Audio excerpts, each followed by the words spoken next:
Salut YouTube et bienvenue dans ce troisième et dernier épisode de ce voyage en Irlande. Si tu n'as pas vu les deux premiers épisodes, je te conseille grandement de les regarder. Au programme aujourd'hui, visite de plusieurs vieux châteaux abandonnés et on va voir aussi le fameux lac du Connemara. Bon visionnage. Nouvelle journée en Irlande et au programme aujourd'hui, on va faire le rallye des châteaux et des petites églises. Donc vous voyez, il y a pas mal de ruines de châteaux médiévales et de petites églises assez sympathiques. Donc comme d'habitude, je vais vous faire mes meilleurs plans. Allez, c'est parti!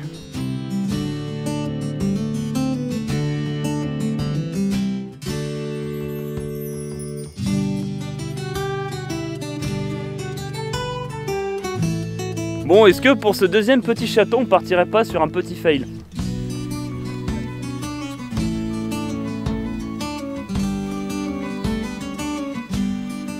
Bon alors, le deuxième château c'était un fail, il en reste un troisième? Oui. Et il y en a combien en tout des châteaux à voir? Il y aura le quatrième sur Kilkenny, mais voilà, celui-là on sait qu'il y sera quoi. On ne pourra pas rentrer dedans. Ok, bon, bah en gros il nous en reste plus qu'un en fait. Non, il nous en reste deux en vrai. Mais un troisième sur la route et après ça sera à destination. D'accord, ok. Voilà. Mais c'était quand même fort sympathique. Ah, c'est sympa. Ouais. Bon bah voilà, c'était vraiment très court, mais c'était... Attends, je vais voir vite fait à l'intérieur. Bon, on vient d'arriver sur notre avant-dernier château.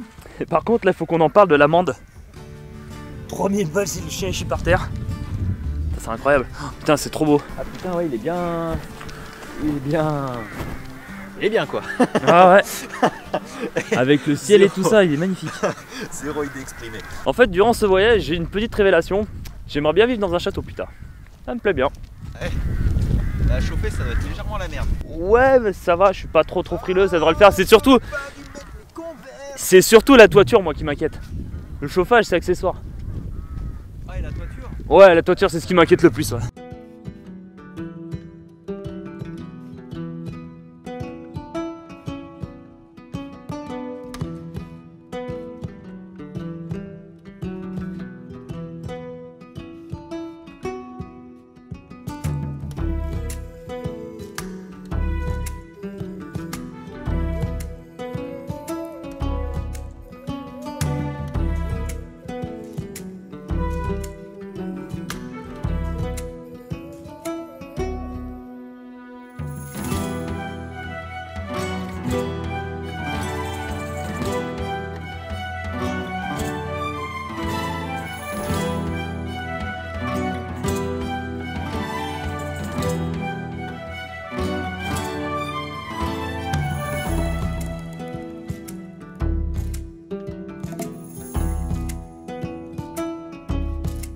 Pour ce deuxième jour à Kilkenny, on a le droit à un petit déj traditionnel bien irlandais, mais un petit peu particulier. C'était tout simplement du boudin avec des œufs et du bacon. Alors personnellement, moi j'ai fait mon français, hein. J'ai opté pour les céréales avec les pains au chocolat dans le plastique, parce que à 7 h du matin, le boudin, c'est pas trop mon truc.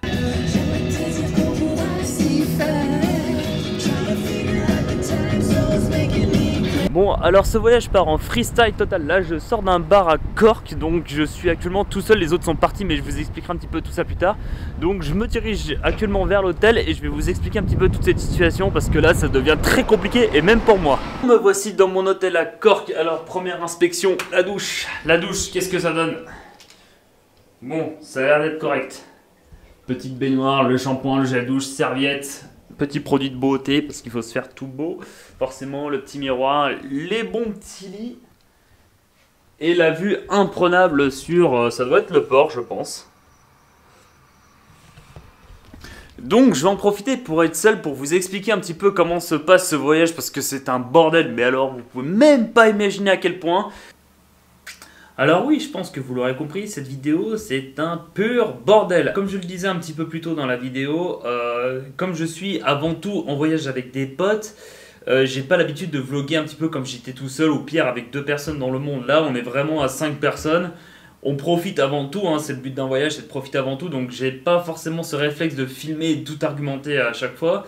Sachant qu'on va pas se mentir, il y a des passages qui sont pas vraiment bienvenus sur YouTube, donc j'ai obligé de les cutter au montage. Donc c'est pour ça qu'en fait dans cette vidéo vous avez un peu des cuts à droite et à gauche, et j'essaye de mettre un petit peu de voix off et d'argumenter pour essayer de rendre le truc un peu plus compréhensible, un petit peu plus logique. Donc voilà, c'est pour ça que c'est un petit peu le bordel. Donc là je suis actuellement à Cork en train de lire la Bible, alors je sais pas pourquoi je dis ça, je sais pas si je vais le laisser au montage, bref. Donc là, comme vous l'aurez compris, je suis à Cork et en fait toute la bande est partie visiter un petit peu les côtes irlandaises. Moi j'ai décidé de rester ici parce qu'en fait je dois aller voir une amie ce soir. Donc j'ai préféré en fait voir mon amie que d'aller voir les côtes irlandaises. Comme j'ai loupé beaucoup de choses déjà depuis mon arrivée en Irlande, je me suis dit que je vais y retourner une prochaine fois. Donc voilà, là j'attends une petite heure pour aller voir ma pote. Donc il n'y aura pas forcément grand chose sur Cork. Et on reprendra la suite sans doute plus tard demain.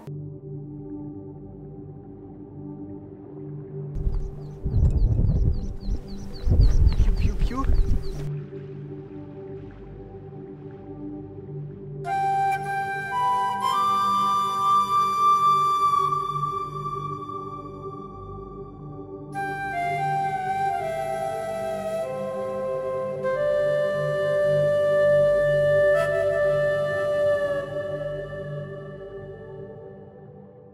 Énième réunion de crise car nous venons d'apprendre pour la deuxième fois que notre avion a été annulé, donc on a passé la soirée à chercher un plan C car le B vient de tomber à l'eau.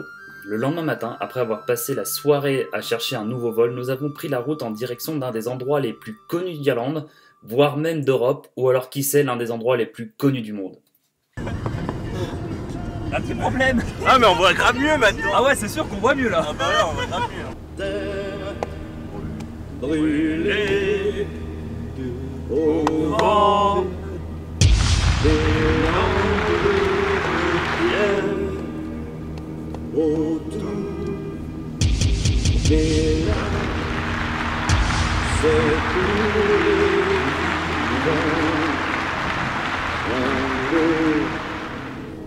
d'enfer, le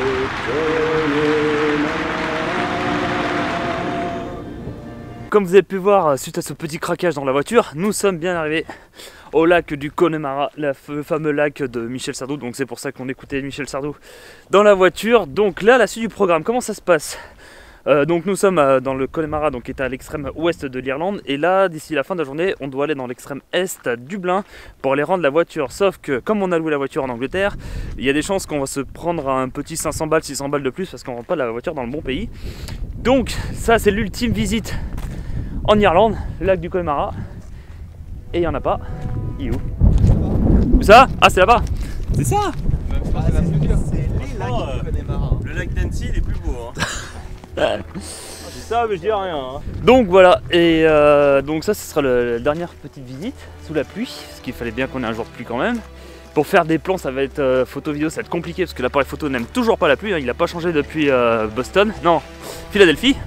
La première impression que j'ai depuis qu'on nous sommes arrivés donc dans l'extrême ouest de l'Irlande, c'est que ça ressemble énormément à l'Islande.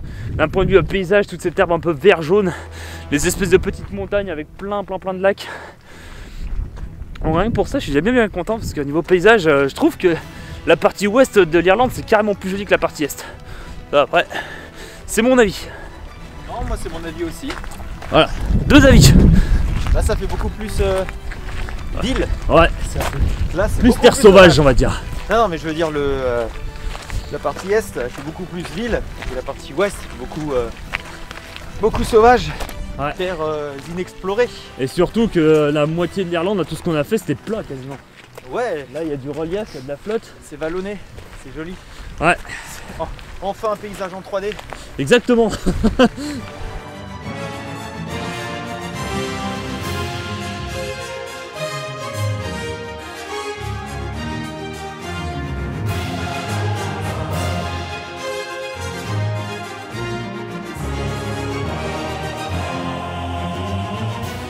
Après quasiment un bon 2 heures de grimpette, sachant qu'on n'aurait pas de s'arrêter pour faire des photos, et, enfin un minimum de photos, parce que comme je dis, c'est pas les meilleures conditions pour faire de la photo, de la vidéo.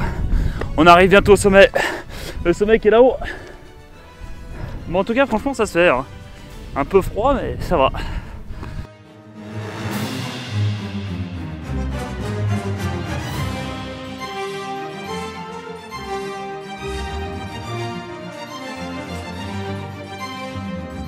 Bon, nouvelle journée en Irlande. Alors pourquoi je n'ai pas filmé après le lac du Connemara? Parce que tout simplement on a dû traverser donc l'Irlande d'ouest en est, donc il y avait honnêtement rien d'intéressant, puis la moitié d'entre nous dormait.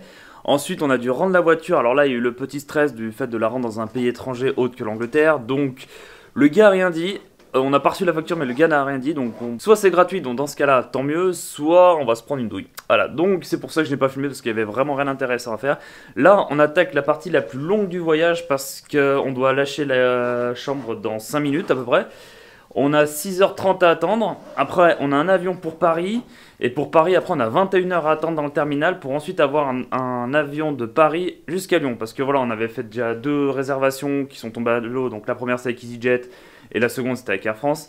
Donc là en fait les 2 prochains jours ça va être de l'attente. Voilà, cool. Autre petite anecdote, en fait à la base on avait un hôtel qui était genre à côté du terminal. Donc lors de la réservation, il n'y avait pas de souci. Et en fait, quand on arrive, la nana, en fait, elle a vu qu'on était français. Et en fait, elle nous a dit qu'on était, entre guillemets, pas le bienvenu ici. Donc Covid-19, coronavirus, ce que vous voulez. Donc voilà, donc je vous rassure, on l'a pris avec le sourire. Mais c'est la première fois qu'en fait, on s'est fait jeter d'un hôtel parce qu'on était français. Voilà, c'était la petite anecdote assez improbable de ce voyage. Bon, on va faire un petit point sur cette situation. Alors, comme je le disais, à la base, on devait rester 6 heures à l'aéroport. Donc là, ça fait 4 heures qu'on y est. Il reste à peu près 2 heures à attendre. Donc, en fait, à la base, on devait faire donc Dublin-Paris, Paris-Lyon. Sauf que pour la 3e fois, en fait on a un vol qui est annulé, donc le Paris-Lyon est annulé, donc en fait on va aller à l'aéroport de Paris et là il va falloir mettre en place toutes mes connaissances que j'ai dans l'aéronef pour justement essayer de trouver une solution pour que Air France nous rapatrie directement à Lyon. Donc soit ce sera par train, alors frais bien évidemment parce qu'on va pas payer en plus un train sachant qu'ils nous annulent des vols depuis le début, ou alors par taxi. Alors là, c'est tapé 5 heures taxi, hors de question que je paye, donc voilà. La situation est un petit peu compliquée, mais je pense que comme d'habitude, on va s'en sortir.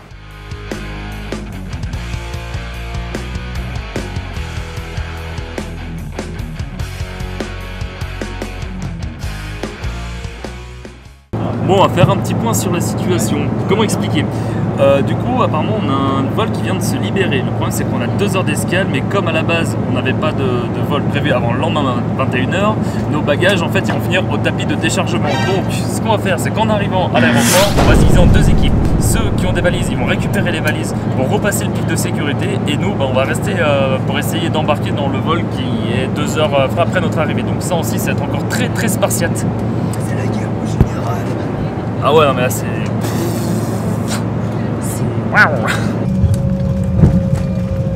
On vient juste d'arriver et là les emmerdes vont reprendre dans à peu près un petit 5 minutes.